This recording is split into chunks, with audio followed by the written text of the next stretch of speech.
કૃષિ વત્સલમ કલ્પેશ પંડ્યાના નમસ્કાર. કૃષિની સાથે પશુપાલન એટલે કે એક સિક્કાની બે બાજુ છે. આપણો ભારત દેશ કૃષિ પ્રધાન દેશ છે અને એમની અંદર પણ આપણે પશુ દ્વારા ખેતી પણ કરીએ છીએ. ત્યારે પશુપાલનથી આપણે દૂધ ઉત્પાદન પણ મેળવીએ છીએ. એટલા માટે આપણા પાલતુ પશુઓ જેવા કે ગાય, ભેંસ, બકરી આ વગેરેનું આપણે જતન કરવું જોઈએ અને એમના માટે ખાસ પશુપાલનનો કાર્યક્રમ આપના માટે લાવ્યો છું. મિત્રો, પશુપાલનમાં આપણે જોશું ચોમાસા દરમિયાન પશુની કાળજી કઈ રીતે લેવી જોઈએ. તો ચાલો મારી સાથે જોડાઈ જાઓ. ચોમાસામાં પશુઓની કાળજી. ખેડૂત મિત્રો માટે ચોમાસાની ઋતુ આશીર્વાદ સમાન છે. વરસાદ આવવાથી કૃષિલક્ષી પ્રવૃત્તિઓ ફરીથી ધમધમતી થાય છે. આ ઋતુમાં વાવણીમાં વ્યસ્ત ખેડૂતો કદાચ પશુપાલન પાછળ પૂરતું ધ્યાન આપી શકતા નથી અને ચોમાસાની ઋતુના કારણે પશુઓમાં વિશેષ સમસ્યાઓ ઉદ્ભવે છે. ખેડૂત મિત્રોને ધ્યાને ન હોય આ સમસ્યાઓને લીધે ઘણી વખત કિંમતી પશુઓ રોગચાળામાં સપડાઈ જાય છે અને તેમની ઉત્પાદન ક્ષમતા એટલે કે તેમની દૂધ ઉત્પાદન ક્ષમતા ઉપર માઠી અસર પડે છે, જેમના લીધે ખેડૂતોને અંતે આર્થિક નુકસાન ભોગવવું પડે છે. જો ખેડૂતો ચોમાસાની ઋતુમાં પોતાની રીતે આગવું અને અનોખું આયોજન કરે તો મોટા આર્થિક નુકસાનથી બચી શકાય છે. કાળજી. ઉપર જણાવ્યા પ્રમાણે પશુ રહેઠાણ અને પોષણક્ષમ ખોરાકના આયોજનથી ઘણા બધા રોગ નિવારી શકાય છે. આ ઉપરાંત ચોમાસા પહેલાં જાનવરોને ગળસુંઢો અને ગઠિયા તાવની રસી મૂકવાથી પણ જાનવરોને ચેપી રોગ સામે રક્ષણ આપી શકાય છે. રસીકરણના ઘનિષ્ઠ કાર્યક્રમનું આયોજન સરકારશ્રીના કૃષિ મહોત્સવ કાર્યક્રમમાં, ખેડૂત શિબિરોમાં અને સહકારી ડેરીઓ દ્વારા પશુપાલકોના ઘર સુધી ઉપલબ્ધ થાય તે રીતે કરવામાં આવે છે, જે આપ જાણો પણ છો. તો ખેડૂત મિત્રોએ આવા કાર્યક્રમોનો લાભ લઈ પોતાના અમૂલ્ય જાનવરોનું આરોગ્ય જાળવવું જોઈએ. પશુઓનું રહેઠાણ અને ખોરાકની સાવચેતીની વાત કરીએ તો પશુઓનું રહેઠાણ ઊંચાણ અને હવા ઉજાસવાળી જગ્યાએ હોવું જોઈએ, જેથી વરસાદી પાણીનો ભરાવો ન થાય અને કાદવ, કીચડ, ગંદકીને અટકાવી શકાય.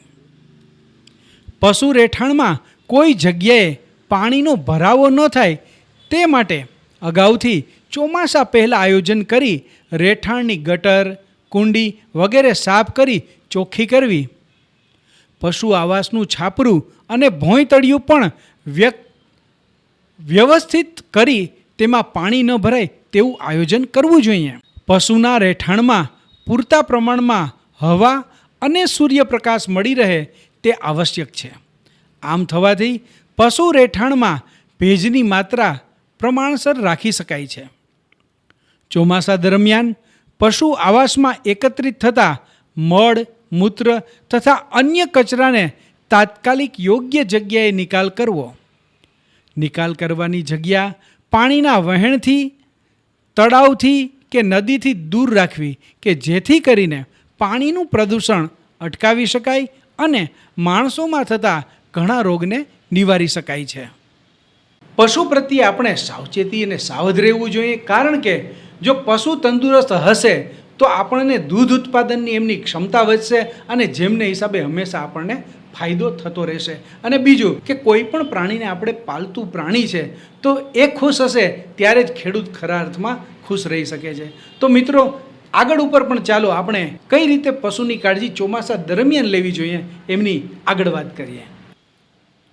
આ ઋતુમાં માખીઓનો ઉપદ્રવ વધુ હોય છે, માટે ખાડા, ખાબોચિયા પાણીથી ભરાઈ રહેતા હોય તો તેનું ખાસ ધ્યાન રાખવું અને જરૂર પડે જંતુનાશકનો ઉપયોગ કરવો.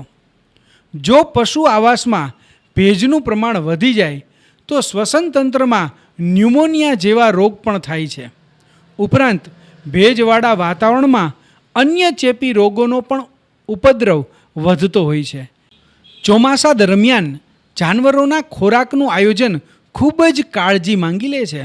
ચોમાસાની ઋતુને ધ્યાનમાં રાખીને પૂરતા પ્રમાણમાં દાણ ખરીદી લેવા અને વ્યવસ્થિત ભેજમુક્ત વાતાવરણમાં ભરી રાખવા. જો આવા ખોરાક વરસાદના સમયમાં ભીંજાય અથવા પલળે તો તેમાં ફૂગ અને અન્ય જીવાણુઓની વૃદ્ધિ થાય છે. ફૂગના વિષદ્રવ્યો જાનવરના પાચન તંત્રને નબળું બનાવે છે અને આવા ખોરાક ખાવાથી જાનવર બીમાર પડે છે.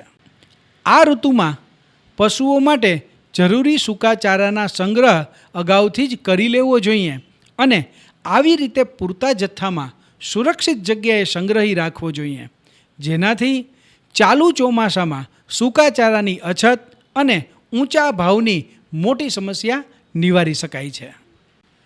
ચોમાસાની ઋતુ દરમિયાન કોઈ જાનવરનું મૃત્યુ થાય તો તેના મૃત શરીરને આવાસની જગ્યાથી દૂર ઊંડો ખાડો કરી તેમાં મીઠું અને કોલસો નાખી તરત જ દાંટી દેવું, જેથી કરીને મૃત શરીરમાંથી રોગોના જંતુનો ફેલાવો અટકાવી શકાય. ગંદકી વધશે તો માખી મચ્છરનો ઉપદ્રવ વધે છે. માખી મચ્છરો અને અન્ય પરોપજીવીઓ જાનવરોમાં ઘણા બધા રોગોનો ફેલાવો કરે છે. ચોમાસામાં નીગળ્યા વગરની જુવાર જો જાનવરોને આપવામાં આવે તો સાયનાઇડ નામના ઝેરી દ્રવ્યની અસર થાય છે. એટલે કાચી જુવાર કે મકાઈ જાનવરોને ખવડાવવી નહીં. તો મિત્રો, આ રીતે આપણે આપણા પશુની કાળજી લેશું. ખાસ વાત ચોમાસાની છે તો ચોમાસા દરમિયાન પશુનું આવાસ જે છે એ સ્વચ્છ હોવું જોઈએ. સાથે સાથે મચ્છર અને માખીના ઉપદ્રવની વાત કરી તો તેમની અંદર પણ આપણે ખાસ કાળજી લેશું, કારણ કે મચ્છર અને માખીના ઉપદ્રવથી આપણું પશુ જે છે એ બેચેન બની જાય છે. આ ઉપરાંત એમને કયા કયા પ્રકારના રોગ થઈ શકે છે, આ ઉપરાંત કઈ રીતે એમની કાળજી લેવી જોઈએ અને કાળજીની સાથે સાથે સાવચેતીના પગલાંની વાત કરી છે. તો મિત્રો, આ રીતે જ આપણે આપણા પશુની કાળજી રાખીશું તો ખરા અર્થમાં પશુ જે છે એ આપણું પશુધન આપણા માટે આશીર્વાદરૂપ બનશે. તો મિત્રો, ફરીથી નવી વાતો અને નવી રજૂઆતો પશુપાલન અંગેની હું લઈ અને આપને મળતો રહીશ. ત્યાં લગી મને રજા આપશો. નમસ્કાર.